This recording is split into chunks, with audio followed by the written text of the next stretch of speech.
All right, liftoff, and the clock has started. We choose to go to the moon in this decade and do the other things, not because they are easy, but because they are hard. Houston, Tranquility Base here. The Eagle has landed. Discovery, go at throttle up. And liftoff, the final liftoff of Atlantis on the shoulders of the space shuttle. America will continue the dream.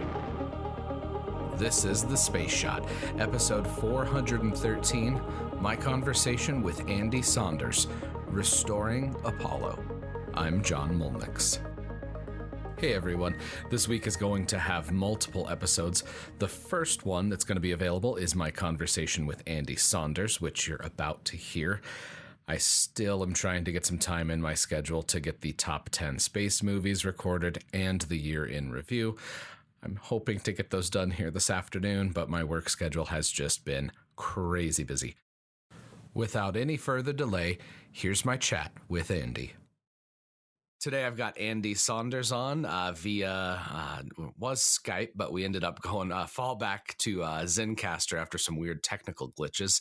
Andy is the creator of the just incredible image that you can see Neil's face on the surface of the moon during Apollo 11, which, if you know space history, you know there's not a lot of pictures of Neil on the moon, and this is the one where you can actually see Neil's face. So Andy was the genius behind cleaning up just so many of these images that were taken during the Apollo program. So it's awesome to have you on the show. Thanks for having me. So let's talk a little bit about, first off, how did you get into doing all of this image restoration? My interest in Apollo was really from as long as I can remember, probably a 4 or 5 year old child. No doubt I was obsessed with rockets, as a lot of little boys are. And then I got a telescope when I was younger one Christmas, just a small one. And I just remember looking at the moon through it and feeling like I'd almost been transported there, because I was almost flying over the moon. And I thought that must be amazing to, imagine if you could do that. And of course, actually, people have done that, which blew my young mind, at which point I just needed to know everything about it. I wanted to see it. I wanted to see the rockets, who did it, how did they do it, what did the spacecraft look like. So, that's where my kind of obsession with it all started. But I think as I've grown older, it's just more an increased appreciation for just how incredible this achievement was.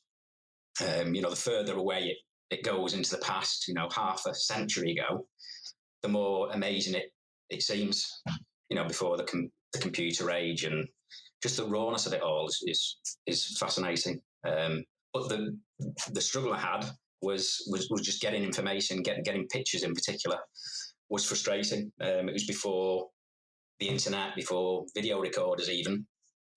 So I was had photocopies from books, obviously very low quality. And as time's gone on, of course, technology's improved and what we can see is improved. But there was still that frustration that, well, where is the event itself? Of Neil specifically undertaking the most amazing event in history. Where's this image of him? So that had always been a frustration. Of course, we had kind of the internet world and DVDs, and technology improved, and the proliferation of images was there, but still none of Neil. But I remember, particularly when DVDs came out, I had an Apollo 11 DVD, and the 16mm film was on there. So, of course, the video footage. And I just remember seeing, as a lot of people probably did watching that footage, just a glimpse of a head within, under the helmet. And thought, was that a person? And just instantly you connected more to it, rather than this faceless spacesuit. There is a person in there. So, but the quality back then still was very basic. It was standard definition. And then it was Stephen Slater, who's the archive producer on Apollo 11, the movie, which I'm sure you've seen in the summer. Oh, yes. A brilliant movie. He oh my gosh, yeah. He translated and transferred the original 16mm footage into a HD format.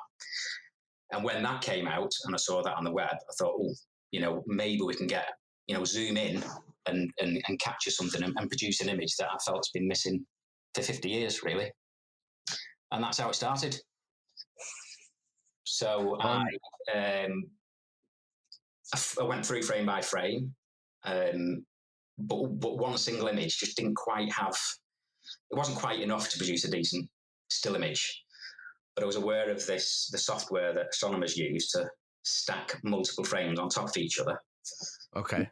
And that's something which a lot of your listeners probably are aware of, but I just thought, well, why not put Neil Armstrong through this software? The theory is the same. The more images you have, you can basically improve the signal to noise ratio, and then you can push the processing hard, you can get more detail out of the image. And Neil was still long enough, just for a couple of seconds, to be able to lift multiple frames. And then I could run that through the software. And when it came out the other end, I just couldn't believe the detail that I was able to reveal, which I'm sure you've seen the image. Oh my gosh. Yeah. It's one of those things that, and this is something I've talked about before too, about how, the Apollo program is special just because it happened right at the time where we had a proliferation of video recorders. Yes, they weren't easy like an iPhone or an Android phone where you just pull out the phone and start recording, but these missions took place right at the time where medium format cameras just were able to capture incredible detail with those Hasselblads. You had 16 millimeter film that at the time the scans were lower resolution, but that film was high enough resolution that, even today, like you said, for Apollo 11, the movie, they're able to go back through and rescan some of the source material. And I think it's just really special that the Apollo program happened right at that time where we had the tools to actually record it. Yeah, no, that's right. And the newer technology, like you were saying, with the software being able to go through and just stack those images and layer those images and be able to pull out more detail.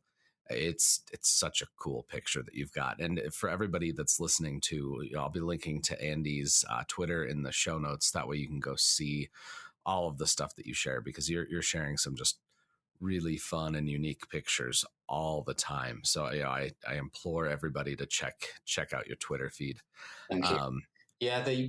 As you say, it's interesting that film from 50 years ago, of course, hasn't changed in 50 years. It hasn't got better. Mm-hmm. Hopefully it hasn't got worse. Of course, it's locked away at Building 8 at Johnson Space Center in a freezer. And every now and then it comes out of the freezer and it's rescanned. And as you say, it's the technology of being able to lift the detail from that frame and represent it that has improved over the 50 years. So as you say, Steam Slater will be able to do it in HD.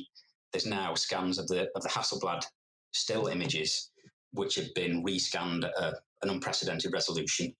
Of course, computers are more capable of handling bigger files. So we've now got 1.3 gigabyte raw files of the original scans.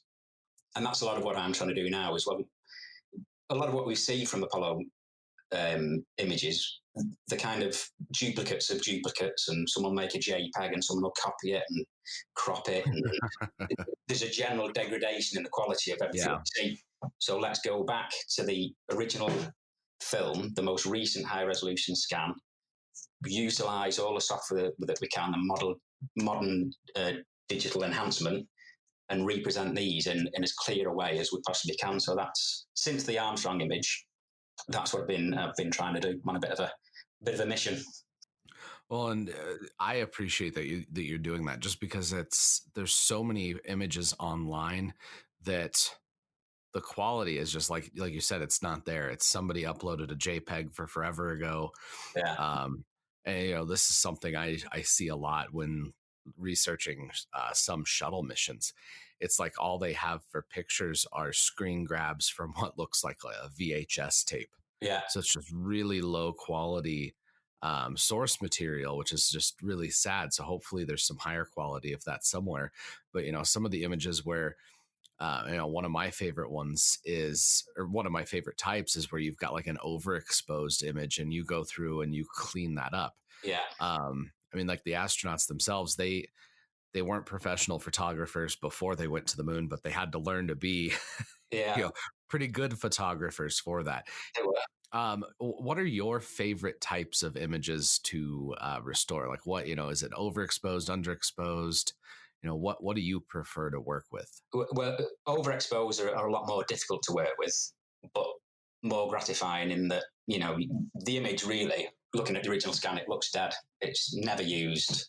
Mm-hmm. You just pass it by. There's 20,000 images from Apollo, and it'd just be one of those, and it'd just be dismissed. So I do like to take an image that looks dead and restore it and try and get even anything out of it. To me is a value, because it's an incredible moment in time, and to be able to represent that even in an average state and as a contribution towards, it can join all the archive of amazing Apollo images. So I do get a lot of satisfaction from doing that, of the restoration of a poor image rather than just making a good image even better. Yeah. But yeah, overexposed is very difficult. But most, thankfully, are actually underexposed, and that's either when the photograph was taken or the scans of them. So the raw files are very underexposed. Unfortunately, it makes processing them very difficult. We've got these huge 1.3 gigabyte raw files, as I said now, but to push the processing hard enough to be able to bring the detail out, you get all kinds of artifacts. You get film glare, you get all kinds of things that are very difficult to then kind of dampen down. Now, I've got a technique of doing it, but it's very time consuming. But ultimately, the reward is there. If you're prepared to go through the effort of doing it, you end up with a version of a famous image that's probably the clearest it's been produced to date. So that's the motivation in going through that effort, really. Well, and that's what's so cool about these pictures is it's like you're bringing out detail that only the astronaut that took the picture would have seen. Yeah. That the public has never seen that level of detail before. That's right. Yeah. Just one of the ones I was scrolling through your Twitter timeline here real quick, and I had forgotten about this one, the picture of Edgar Mitchell as he was looking at his map. Yes. The original image was just super overexposed, and with how you clean that one up, it's just, I just got chills looking at it here again. Just a breathtaking. Yeah, it's a nicely framed image, that one. Yes, it really is. There's one just before it's very famous of them searching for Cone Crater with the map that we see everywhere. So to find one, I think it was the very next image, actually, the very next shot, that's a similar image, but it tells the story in a slightly different way. So another similar one, a very poignant one last week, was the one of Ed White. I don't know if you saw that. That I'd released it was the anniversary of what should have been the launch of Apollo 1 in 1967. Okay. So I went back and looked at Gemini 4, which was Ed White's mission, of course. Yes, I saw that one. And there was just this image with just a hint of his face and a star map. And once that was processed, he's clearly visible, just gazing out the window of the Gemini capsule, and you just think, what's going through his mind?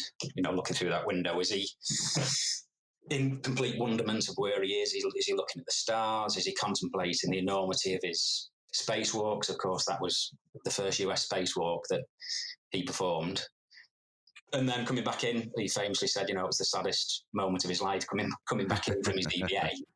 But I can imagine. As we know, 2 years later, there was a much sadder event. Yeah. So that was quite a poignant image. So yeah, picking favourites from 20,000 is very difficult. So I like some for different reasons. So some are very poignant, some are scientifically interesting, to see the spacecraft, see the spacesuit, see the experiments, to see what they're doing. Some just translate the awe of what's being achieved very well in an image. Some are just visually stunning, some images of the Earth, of the moon itself, are just very visually appealing. So there's all kinds of different, out of 20,000, there's a lot to go at. So, yeah, that's, how long have you been doing this now at this point then? Only really since the Armstrong image. So from July. I haven't got through all 20,000, if that's the next question. I was going to say, how many have you been through? I've probably been through 30-40% of them, I would say. Oh my goodness. Okay. But I mean, it is very time consuming, and some you've got to take a chance of. The raw file will just look like a black frame.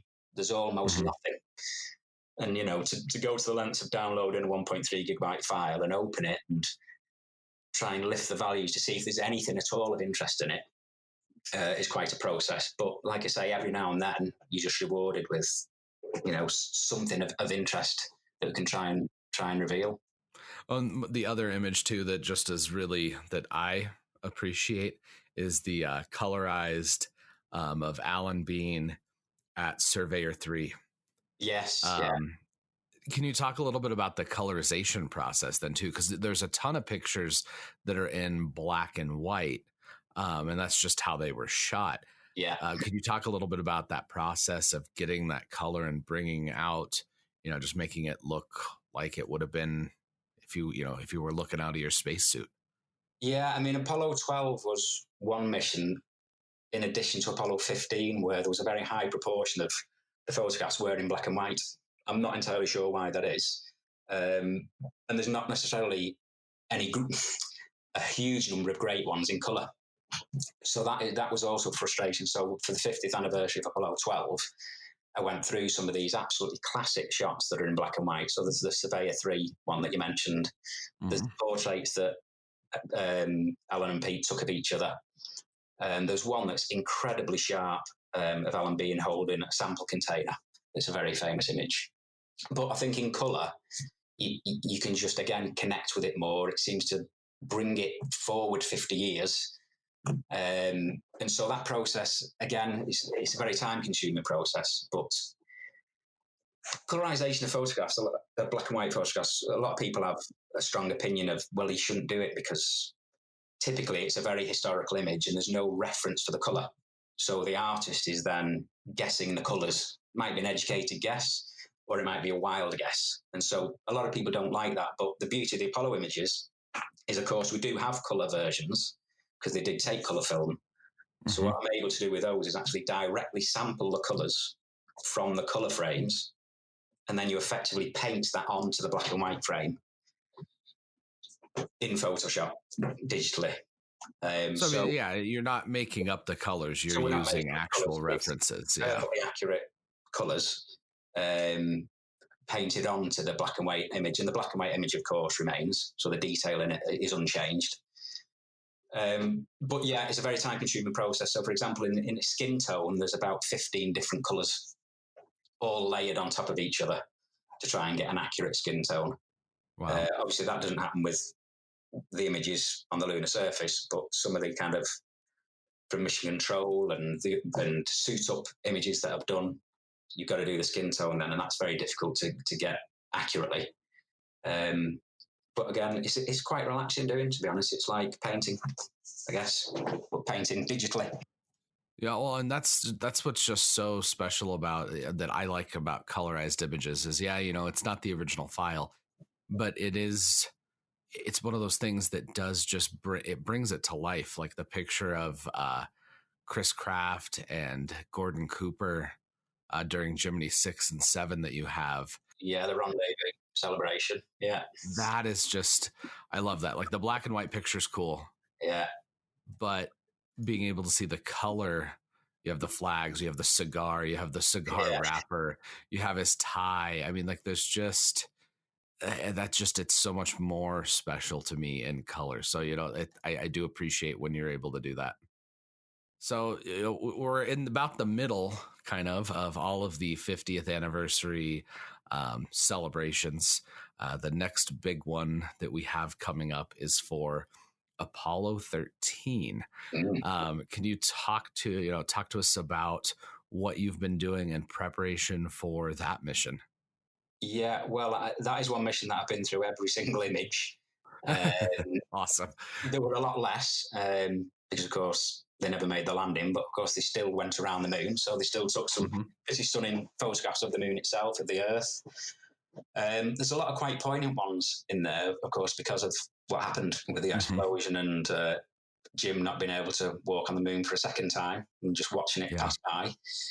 So there's a lot of poignant images, some pretty stunning images in there. One particularly interesting one is of the instrument console in the lunar module, which of course was the astronaut's lifeboat. And if you remember, they had to power down as much as possible. Mm-hmm. A lot of the systems to conserve resources and energy and electricity. And this image shows a pretty dark place with just a few of the instrument lights illuminated. But the detail in it's terrific. You know, that you can read a lot of the dials, you can read the rates on the dials. But there's also some sticky notes that Jim and Fred Hayes stuck to some of the instruments to remind them that, you know, we're not flying the lunar module in the way we've trained for years. We've got to fly it now in a very different way, because that was used to get them the course correction and the free return trajectory back to Earth. So you can see those sticky notes, you can see the handwriting on the notes, and also right there in the middle of the console is the contact light. You know, you can read contact light over the top. There's the blue light that, of course, is the light that would illuminate if they were to land, make contact and land on the moon. And of course, ultimately, that light never illuminated. So that's quite a poignant and interesting, detailed image. I'm excited to see that one. Yeah, it's a really nice, clear image. Another one, I've been looking a lot at the damage to the service module. So obviously, a lot of your listeners will have seen the movie Apollo 13. Mm-hmm. And there's the moment where they jettison the service module, and it's the first time they get a look at the damage. Yeah. And actually, going back over that film, it's incredibly accurate. The rendering they've done of that damage is because I've been looking at this pixel by pixel, and what's on there is extremely accurate, but it's quite difficult to understand, well, what are we looking at? What should have been in that Bay 4? Of course, the hatch was the cover was blown off, and you can just see a big jumbled mess. You can see some fuel cells, but you know, where was the explosion? Oxygen tank 2 was the tank that exploded. Where should that have been in that Bay 4? What else can we see? So I've managed to drag out a lot of detail on that damage. So I'll be putting that online, of course.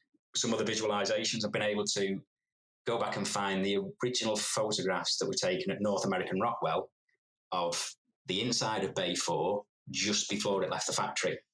So of course that tells us what it should have looked like when it left, or what it did look like when it launched. I then superimpose those on top of the damaged image and managed to realign and skew the image because of perspective difference. Sure. And then what you can then do is kind of gradually change the opacity of that top layer so you can see kind of a before and after, and start to understand, okay, that's what it looked like, and that's what I can see now, and that's what's disappeared. That sounds really cool, because it's one of those things that picture that's out there that shows the damage to the service module isn't the clearest. So I'm really excited to see that, just because it really, I think, will drive home how much damage there was. Yeah, well, these new scans of Hasselblad frames, it's actually a different frame to that one. It's one of the colour frames, but it's at such resolution, and again, enhancing it as much as possible. There is some incredible detail compared to what we usually see.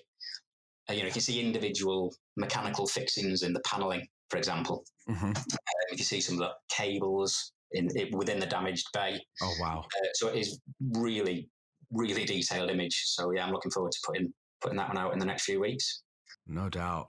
And then after Apollo 13, what do you have planned for the rest of the missions? I'll just go through each mission by mission. I will get through all 20,000 is the goal.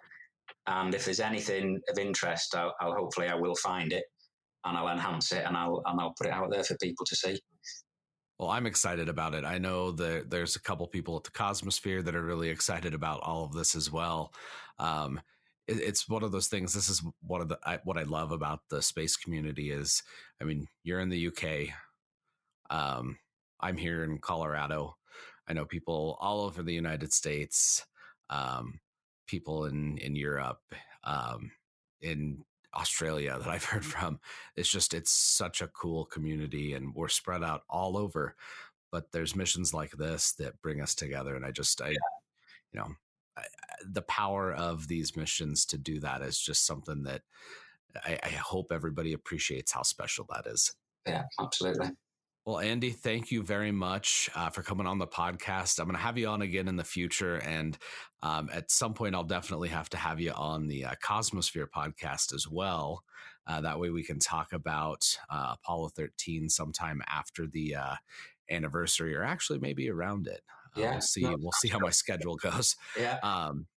I really appreciate you taking the time today to talk with all of the listeners, and for following you on Twitter. I'll put your Twitter bio or link in the show notes. You're at Andy Saunders _1. That's right. Everybody check. I mean, if you use Twitter, even if you don't use Twitter, go sign up for a Twitter account and follow Andy so you can see these images. Do you have anywhere else where people can follow you? I don't as yet. Okay. Put a few on Instagram, but no, Twitter's the main outlet at the moment. Sounds good. Well, Andy, thank you very much. I appreciate it. Thanks, John. Thanks for having me on. I do have a call-in number. If you'd like to ask a question or leave a comment, just dial 720-772-7988 and leave a message. I'm looking forward to sharing the questions that you may have with all of the listeners. As always, the links to everything we talked about today are in the show notes. If you're new to the podcast, I'd appreciate it if you could subscribe and leave a review.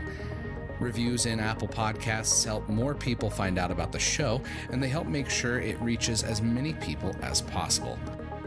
Until next time, I'm John Molnix, and I'll catch you on the flip side.